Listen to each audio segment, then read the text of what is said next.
All right, I want to start talking about this nice owl laying on the bench in front of you right here. This is a good symbol for what we're going to be talking about today. Is we have built owl nest boxes for the barn owl. We're mounting them up at Kamiak County Park, where we have camera traps set up inside of the nest box to record the hatchlings as they're, well, actually building the nest and laying the eggs, and then the hatchlings coming out. To do that, as we looked around, we wanted to find a camera trap solution that would allow us to be totally remotely separated from where these owls are hanging out.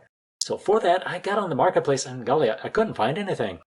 We have been using a different camera solution, and this one is a good example. It's the Browning Special Ops camera, and this camera, it's very good for what we have for our terrestrial camera trap environments. It's where I'm capturing white-tailed deer, mule deer, moose, elk, all these different species that are walking around the ground. I want you to look at what this camera does. This one has infrared imagery that it can record. And for that, it can reach out and get good imagery from these different sites. And look at it right about here. And you can see that it can get out to about 90 feet at night. Okay, now in the camera trap box for the barn owls, I've got about 24 inches of space created. So what it does out there for 90 feet, it's very obvious. This camera, it's not suited to operate within that nest box. But we got to make an adaptation to it. And when we do, we have all kinds of possibilities for this camera to solve our purposes. Now, I'm pulling it out of the wrapper here, obviously not been touched yet, this camera. But as I pull it all apart and disassemble where it's coming out, I'm going to be able to look at the specifics of how this camera is formed, what it does. Okay, we can see exactly what I'm looking at here, that we have the camera lens right here. Okay, this camera lens, that's where I'm going to get the information, but right here, these different eyelets out the side, that is where the infrared flash or the illumination is given to the camera. It's going to put out that imagery sensor that is in the near infrared, so it's beyond our normal visible light by people. Now, a few of us can see into that infrared imagery. When that light comes on, we say, hey, this is visible, and I can see it. And you know what? So can the animals. We've got different animals that have been captured, the deer, the coyotes, even the elk. They can see that infrared light flash that is coming out to illuminate their movement. Okay, so that in play, you can say this one takes a little bit better step, because this particular camera, as I'm gandering at it right here, we're talking about what they call their invisible infrared. Okay, this invisibility, it just means that it is of a different tone, a different phase of what the infrared illumination is. This works phenomenal at night. But now, I got the further process to think about this. How am I going to make this lens that can focus at 90 feet away at night in the infrared imagery scope, the scale? I want to make this focus at about 24 inches. Oh my golly, well, that's going to give us a little bit of a different pitch. And for that, we have some great solutions. What I'm going to show you a couple of different items, different features. And the first one right here, I'm just going to go to this adapter. Now, this adapter is something that you get for your regular camera. Now, pull this rascal out and take a look at that. It is just something that in the camera, if I put it on just like that, I hope you can see it, but there's threads on the bottom of this side and internal threads on this side.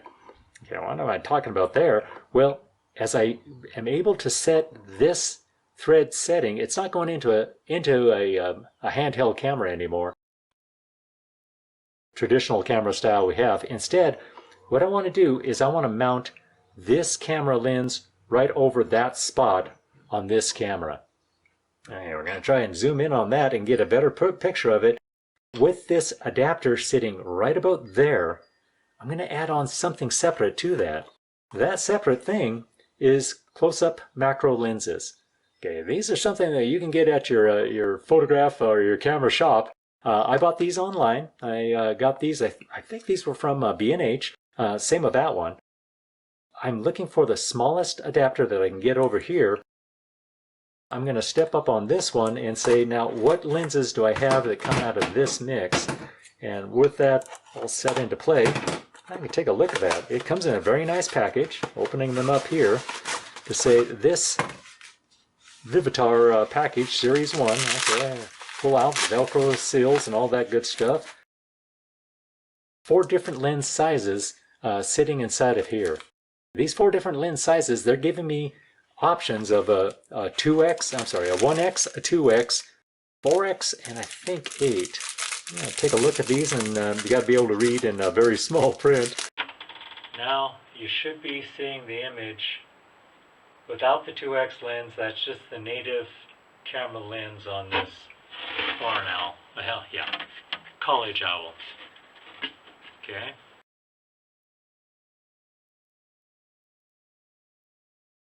Yeah, okay. Now, what you're doing, you just activated the motion detector on that lens. Okay, so... So the owls get in, like, here? Yeah, that's where they enter and leave. Do they, like, what are these for? Hold on just a second and I'll tell you. This is the 1x multiplier lens. Okay, that's the middle. Let's see, if I look at this grid, 1, 2, 3, 4, 5, 6, 7, 8, 9, 10. 1, 2, 3, 4, 5, 6, 7, 8. So it's 8 by 10. He's right in the middle there.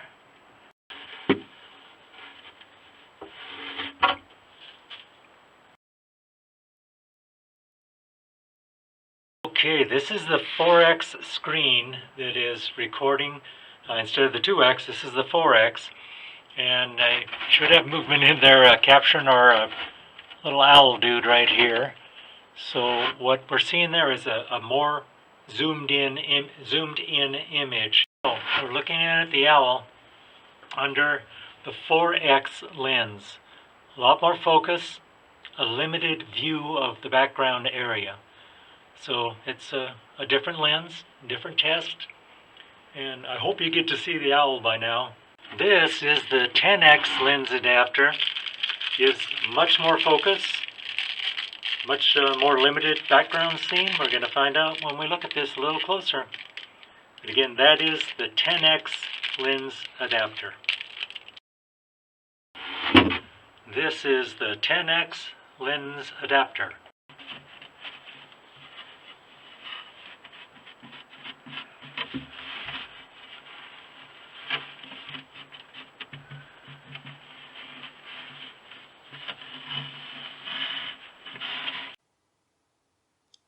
Now, as I look at the options that I have for the camera, what I want to grab onto is this adapter. This, again, has got the threads on the outside, threads on the inside. The inside threads are going to meet with the adaptation for this lens. And this particular lens I have right here is a 2x magnifier. And if I just drop it on top of this, you can see that it's threaded. I can screw it on there.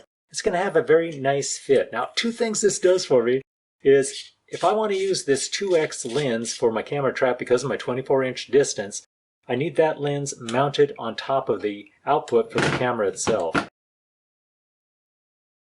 These are the settings that I really need to have. And the beauty of this is that I can at any time pull this lens off, set it off to the side, and put on the next lens, which is the 1x. The very first time I put them in, I had a decent focus on both options. That decent focus meant that my distance of view was bigger in the 1x than it was in the 2x. So under that 2x, it just got a little bit tighter because it focused in more.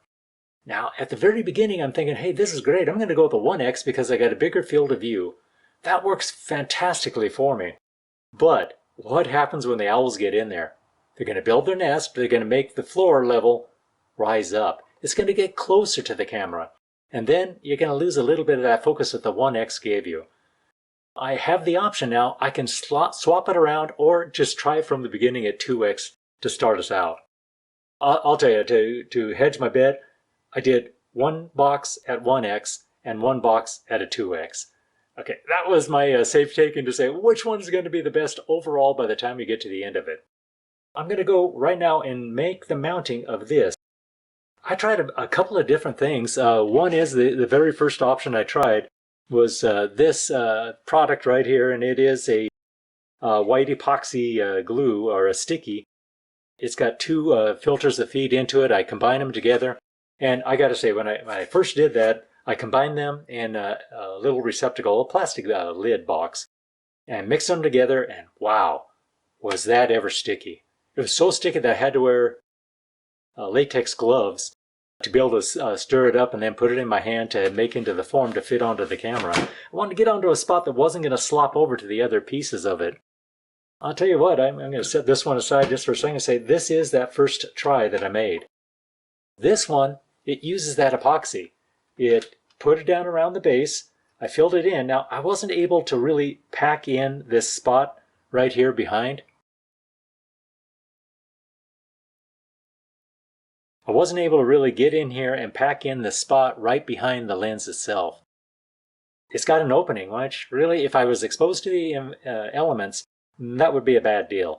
But you got to remember now, these cameras are going to be mounted inside of the owl nest box. So really, that water getting in isn't an issue, but I'll tell you what the bigger issue was.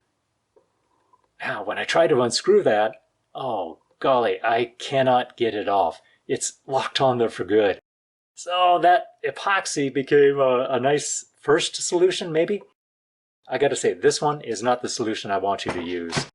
That epoxy, I'm gonna set it even aside and say, that is a one-shot and not kind of a deal. What I did find was this solution right here. Now this Tack Black, I got this one from B&H as well. This Tack Black, I really have fallen in love with this product and how it works. I'm gonna go ahead and pull this out and take a look. What do I have and what does the product look like when it comes out? Send this Tack Black in a nice long satchel filling out here. I pull that back and it's sticky. It's not an epoxy glue. It is very malleable. You can put your bare hand on it and not risk anything. That is the solution that I'm going to try to use on this particular camera. I've done a couple of them, and here's the solution that I like to use. I say I don't need that thick of a string of Tack Black. So what I'm going to do is I'm just going to cut that off at about that length. Just going to come in here and cut that off at about that length. Now I'm going to snap it off. Right away it drops down, and then I don't need that width of this particular item. I'm going to go ahead and cut that lengthwise in half. Okay, does it need to be super perfect? Nope. But it's going to be very good. It's just cutting it in half, not a huge issue. What I'm going to do next is I'm just going to pull this string of the Tack Black off. And now I've got this sticky, but again, I'm doing this barehanded. I'm not too worried about what's coming out on me here. So I'm going to wash my hands when I'm done, obviously, and have clean hands to start out. I'm just going to pull it into a long kind of string of stuff here. Pick up this without the lens in it, so you've got that one cleared out still. I want to lay it over that edge where the outside threads are. Now, why am I worried about those threads? Well, on this camera, no. Camera that I'm using to do my walk-around video or photograph or video recordings. This is just to get that lens adapter in place, because the lens that I'm going to screw into it, that 1x or the 2x, and they're going to be very specific to what I have and what I need to make it work. Right now, it's super sticky, and I'm not spending too much time putting my fingers on that and making it kind of cling up. What I'm going to do, though, is this edge of the wrap, this is where the Tack, the black, is located right here. I'm going to put that to the bottom side of this arrangement. Now, you see where I've arranged that over? I am going to have to touch a little bit into these infrared emitters, these sensors that I have coming out here. I'm not going to cover them up much. Now, I'm just going to push it down firmly, get it right in the middle, and if you can take a gander at that, you're going to see that the face of this doesn't expose the face of that. This is sticking a little bit up from the camera base. It's literally a rain shield that they have in place for when it's mounted outside. But now you can also see that I've got a gap now coming up right behind the camera lens right here. Not a big issue, because what I'm going to do is take the other piece that I cut out and set aside. You take this and wrap it, or take it off of the wrapper. Okay, set that aside. Now I'm going to do the same thing I did before, but right now I'm going to make it a little bit thicker. Going to pull it down because I've only got about a quarter of the face of this to make issue with. So you can see it right here. You see what I have. I'm going to just tack this in the back of that. I'm going to try to pull it up and fill in the gap. Am I trying to make it waterproof? Well, not totally. To block anything that would fall into it if it became that. You can just use your fingers and push it in and try to fill in the gaps. Now, right now, I can see that I'm not blocking very much of this infrared sensor send out. I don't have a very big gap in the back at all. Just going through, and while it's still tacky, kind of flexible, you've got the ability to come in here and modify it a little bit. Use your fingers, get in there and kind of push it around. And I say, now it's starting to make a lot better form. You can compare this one to the one I showed you a moment ago where it is kind of messy and, what's the right word, ugly looking. Now, that's in good form. Holy cow, here is that 2x lens. This is the one I want to put on. And I can screw it on there. There is nothing in the external threads on this lens to stop me from what I have. Yeah, come on, get it lined up. There we go. Spin it on. Now I am set. I'm going to leave this rascal to, I'm not going to put it right into the owl nest box right now. Instead, I'm going to let it dry. Maybe give this thing about, I don't know, a day. Yeah, that's fine. You're going to not do this at the last moment. You're going to get this all set up in advance. This camera, it still needs its batteries inserted in the bottom. I've got coming into the adapter right about there. I'm going to hook in the solar panel charging unit. So all of these camera traps we have up at Kamiak Butte on the Virtual Ecology site, they have solar panel power. So I'm not having to get into this camera while the owls are nesting and change the batteries. In fact, the one thing I kind of miss about the Browning solution of the cameras is they don't have Bluetooth access to be able to download that imagery. Okay, I'm a little bit depressed on that because some of the other, well, let me say, not as developed cameras, they have the Bluetooth enabled on them. And I can get in and download the imagery, or at least see the imagery as it comes through. With this, I got to be very confident about what I put into the camera, into the Nest box. Set it to record automatically, and these are going to capture the video when it has movement inside of the box. Those videos are going to be 2 minutes long as there's active movement. And those videos then I can assemble into the entire life cycle of that nesting process. The owls are going to get out of there. I'm going to get in and swap out the SD cards. Also going to clean out the nest box, and we've got a lot of imagery about those, and I'll show those. You've got them in this whole series. Again, just a couple of highlights for it is, well, it's still malleable. Get in here on this Tack Black and make sure that the form is good. It's secure. It's not got any gaps. And I can tell you already now, you watch me put this on, I can say it right now, I could even lift up the camera and hold it by this lens cover in front because it is that sealed after just these few minutes of recording. That is the best solution I found to turn this terrestrial camera, good at 100 feet away and day or night, into a 12-inch away barn owl nest box video capture. Hey, good luck with this.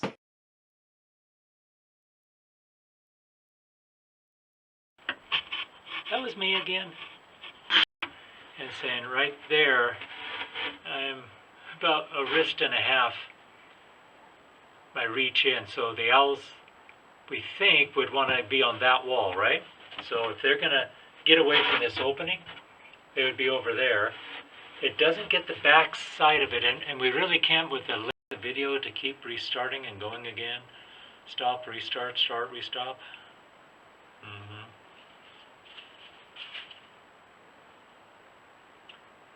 Interesting. Very interesting. You see if this is a continuation or a new video.